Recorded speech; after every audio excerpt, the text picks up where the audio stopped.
Anak yang dikubur hidup-hidup. Tidak semua kematian di Mekah disertai ratapan. Sebagian justru dilakukan dalam sunyi, tanpa saksi, tanpa kubur bertanda, tanpa doa. Pasir padang pasir menyimpan rahasia yang tidak pernah dituliskan dalam syair, tidak dibanggakan dalam majelis, dan tidak diceritakan dari ayah ke anak. Namun ia ada, dan jumlahnya tidak sedikit, anak-anak perempuan yang tidak pernah tumbuh dewasa.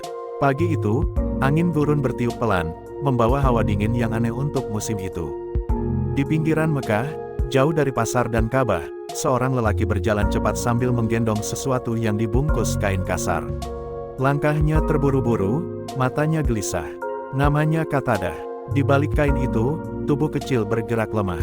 Tangisan lirih terdengar, bukan jeritan, melainkan suara yang seolah sudah lelah meminta. Qatadah berhenti sejenak, tangannya gemetar. Ia membuka sedikit kain itu dan menatap wajah bayi itu. Wajah merah, mata terpejam, napasnya tersengal kecil. Perempuan, ia menutup kain itu kembali dengan cepat, seolah takut pada tatapan yang bahkan belum sadar akan dunia. Ini demi kehormatan, gumamnya. Ini demi masa depan. Kata-kata itu terasa kosong, tetapi ia telah mengulanginya berkali-kali sejak istrinya melahirkan. Di rumahnya, malam sebelumnya, istrinya menangis hingga suaranya habis. Tubuhnya masih lemah, darah nifas belum kering. Ia memeluk bayinya erat-erat, seolah tubuhnya sendiri adalah benteng terakhir. "Tolong," katanya berulang kali. Dia tidak salah apa-apa. Qatadah duduk membelakangi mereka. Rahangnya mengeras. "Orang-orang akan berbicara," katanya dingin. "Aku tidak akan sanggup menanggungnya. Apa yang lebih berat dari kehilangan anakmu sendiri?" Teriak istrinya putus asa. Qatadah tidak menjawab. Ia tahu jawabannya, tetapi ia tidak berani mengucapkannya. Kehilangan kehormatan lebih ditakuti daripada kehilangan nurani. Di Mekah, kelahiran anak perempuan sering disambut dengan wajah yang berubah. Tidak selalu kemarahan, kadang hanya keheningan yang panjang. Lelaki-lelaki menunduk, perempuan-perempuan saling pandang, dan masa depan mulai dipertimbangkan, bukan masa depan anak itu, melainkan masa depan nama keluarga. Zaid pernah menyaksikan wajah seperti itu. Ia ingat seorang tetangganya yang keluar rumah dengan langkah gontai setelah mendengar kabar kelahiran. Tak ada selamat, tak ada syair, hanya sunyi. Beberapa hari kemudian, bayi itu tak pernah terdengar lagi. Tak ada yang bertanya, tak ada yang mencari. Qatadah tiba di sebuah cekungan pasir di antara dua bukit batu. Tempat itu sunyi, jauh dari jalur kafilah. Ia berlutut, menggali dengan tangan kosong. Pasir mudah disingkirkan, seolah bumi telah terlalu sering melakukan ini. Tangisan bayi itu semakin lemah. Setiap genggaman pasir terasa seperti menghantam dadanya sendiri. Keringat bercampur air mata, meski ia tak mengakuinya sebagai tangisan. "Ini bukan salahku," katanya berulang-ulang, lebih keras, seolah bumi perlu diyakinkan. "Ini adat, ini kehormatan." Ia berhenti menggali. Lubang itu cukup dalam. Ia menatap bungkusan di tangannya lama sekali. Untuk sesaat, waktu berhenti. Ia melihat bayangan istrinya. Ia melihat masa kecilnya sendiri. Ia melihat wajah bayi itu, atau mungkin ia hanya membayangkannya. Tangisan itu berubah menjadi suara kecil, hampir tak terdengar. Tangannya gemetar hebat. Di sisi lain Mekah, Salma berjalan membawa air ketika ia melihat Qatadah dari kejauhan. Ia mengenal lelaki itu. Semua orang mengenalnya. Ia melihat bungkusan di tangannya, langkahnya yang tergesa, arah jalannya yang menyimpang. Salma berhenti. Jantungnya berdetak keras. Ia tahu, banyak perempuan tahu, meski tak pernah ada yang mengajari mereka secara langsung. Naluri itu datang dari bisikan-bisikan, dari malam-malam sunyi, dari tatapan ibu-ibu yang terlalu lama. Menatap pasir, Salma ingin berteriak, ingin berlari, ingin menghentikannya, namun kakinya membeku. "Apa yang bisa kulakukan?" pikirnya panik. "Siapa aku? Ia hanyalah budak." Suaranya bahkan tidak dianggap suara. Ia menunduk, air mata jatuh ke pasir. Dunia kembali diam. Zaid mendengar kabar itu sore harinya, bukan kabar pasti, hanya desas-desus. Qatadah pergi ke arah bukit pagi tadi. Ia membawa sesuatu. Istrinya menangis. Tidak ada yang mengatakan kalimat itu secara lengkap. Semua orang memahami tanpa perlu menyebutkannya. Zaid merasakan amarah yang belum pernah ia rasakan sebelumnya. Amarah yang bukan ingin memukul, melainkan ingin mengguncang dunia. "Bagaimana mungkin?" katanya pada seorang lelaki tua. Bagaimana mungkin ini dibiarkan? Lelaki itu menghela napas panjang. Beginilah cara kita menjaga diri. Dari apa? Dari malu. Said mengepalkan tangan.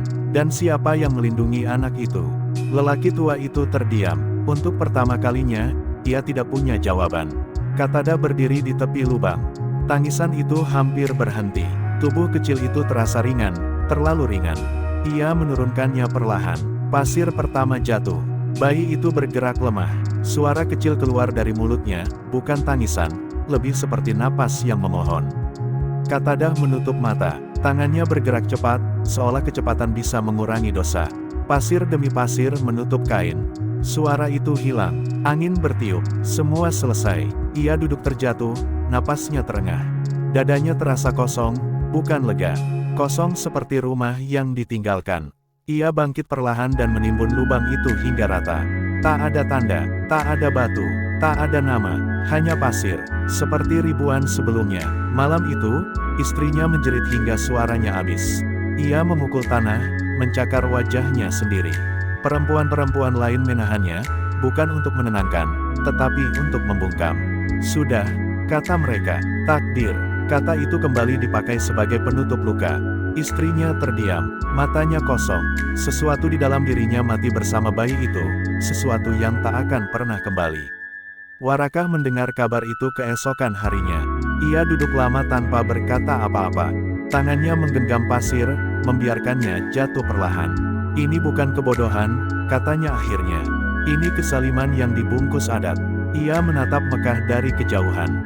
Kota itu tampak kokoh, makmur, dan penuh ritual. Namun di bawahnya, ada liang-liang sunyi yang tak terlihat.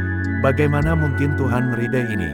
Gumamnya, ia tahu jawabannya. Tuhan tidak pernah meridai ini. Manusialah yang mengatasnamakannya untuk menutupi ketakutannya. Salma tidak tidur malam itu. Wajah bayi itu terus muncul di pikirannya. Wajah yang bahkan belum sempat ia lihat. Aku masih hidup, bisiknya, karena aku dibutuhkan. Tapi mereka yang tak dibutuhkan. Ia tidak menyelesaikan kalimat itu. Untuk pertama kalinya, di balik ketakutannya, tumbuh kemarahan yang dingin. Bukan kemarahan yang meledak, tetapi yang menetap. Jika dunia ini adil, pikirnya, tak seorang pun akan takut pada kelahiran. Said berjalan ke arah bukit tempat Katada pergi. Ia tidak tahu apa yang ia cari, mungkin jejak, mungkin jawaban, mungkin hanya tempat untuk marah. Ia berdiri lama di pasir yang tampak biasa saja. Angin menghapus setiap kemungkinan tanda. Maafkan kami, katanya lirih, kepada pasir, kepada langit, kepada sesuatu yang lebih besar dari dirinya. Ia berlutut, menggenggam pasir itu. Tangannya gemetar. Jika ini disebut kehormatan, katanya dengan suara pecah, maka kehormatan itu kejam. Di Mekah, kehidupan berjalan seperti biasa. Pasar tetap ramai, berhala tetap disembah, syair tetap dilantunkan. Tidak ada lonceng duka, tidak ada hari berkabung. Zaman jahiliyah tidak merasa bersalah. Namun di balik semua itu, ada sesuatu yang mulai menumpuk, bukan hanya dosa, tetapi tangisan yang tak terdengar, doa yang tak terucap, dan pertanyaan yang semakin keras di hati sebagian manusia.